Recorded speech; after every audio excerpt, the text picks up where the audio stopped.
যে ঘরে একটি সূরা যত বেশি তেলাওয়াত হবে ওই ঘরে আল্লাহ তাআলা তত বেশি রিজিকের ব্যবস্থা করবেন। তাকে রিজিক নিয়ে কোনো টেনশন করতে হবে না। একটা কাঁচা মরিচের জন্য হলেও কারো কাছে যেতে হবে না। এটা বাইহাকি শরীফের 2498 নম্বর হাদিসের ভিতরে রয়েছে। শাহুল ইমান বিল বাইহাকির ভিতরে রয়েছে 2498 নম্বর হাদিস। নবীজি সাল্লাল্লাহু আলাইহি ওয়াসাল্লামের সাহাবী হযরত ওসমান রাদিয়াল্লাহু তাআলা আনহু যখন খেলাফত আসলেন, যখন তার শাসনামল চলল, এমন সময় আব্দুল্লাহ ইবনে মাসউদ রাদিয়াল্লাহু তাআলা আনহু তিনি অসুস্থ হয়ে পড়লেন। ওসমান রাদিয়াল্লাহু তাআলা আনহু তাকে দেখতে গেলেন। আমরা অনেক সময় মানুষ অসুস্থ হয়ে গেলে দেখতে যাই না। এটা হচ্ছে নবী সাল্লাল্লাহু আলাইহি সাল্লামের আদর্শ, সাহাবায়ে কেরামদের আদর্শ। যখনই কোনো মানুষ অসুস্থ হয়ে যেতেন, আপনার সহপাঠী, আপনার প্রতিবেশী অসুস্থ হয়ে গেলে আপনি তাকে দেখতে যান, তার জন্য কিছু হাদিয়া নিয়ে যান। সে হয়তো অসহায় অবস্থা আছে, চিকিৎসা করাতে পারছে না, আপনি তার কাছে যাবেন। এটাই হচ্ছে সবচেয়ে উত্তম পদ্ধতি এবং এটা হচ্ছে সুন্নাহ পদ্ধতি। ওসমান রাদিয়াল্লাহু তাআলা আনহু আব্দুল্লাহ ইবনে মাসউদ রাদিয়াল্লাহু তাআলা আনহুর ঘরে চলে গেলেন তাকে দেখার জন্য। তিনি একেবারে শেষ পর্যায়ে চলে গেলেন। ওসমান রাদিয়াল্লাহু তাআলা আনহু বললেন, তোমার তো ঘরে মেয়েরা আছে, তুমি যদি চাও আমি বাইতুল ফান্ড থেকে তোমার জন্য কিছু খাবারের ব্যবস্থা করব, যাতে করে তোমার মেয়েরা সেখান থেকে খেতে পারে, তোমাকে টেনশন করতে হবে না।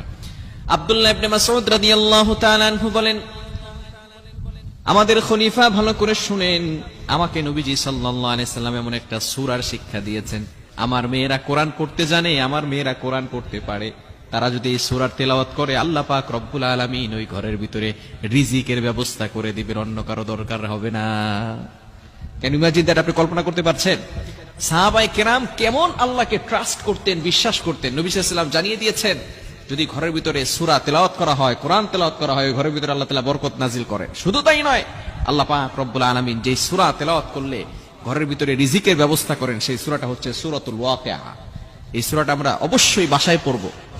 বর্তমানে সাহাবায়ে কেরামদের তারা নিজেরাও কোরআন পড়তে পারতেন, তাদের সন্তানদেরকেও কোরআন পড়া শিখাতেন। আমরা নিজেরাও কোরআন পড়তে পারি না, সন্তানরাও কোরআন পড়তে জানে না। সন্তানদেরকে কোরআন পড়া শিখান, আপনি নিজে কোরআন পড়েন।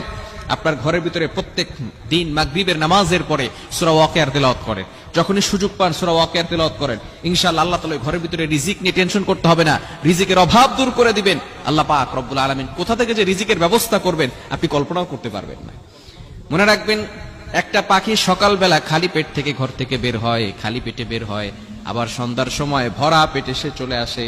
তাকে রিজিকের ব্যবস্থা করেন কে? লা রাযাকাকুম কামা ইয়ারযুকুত তায়র।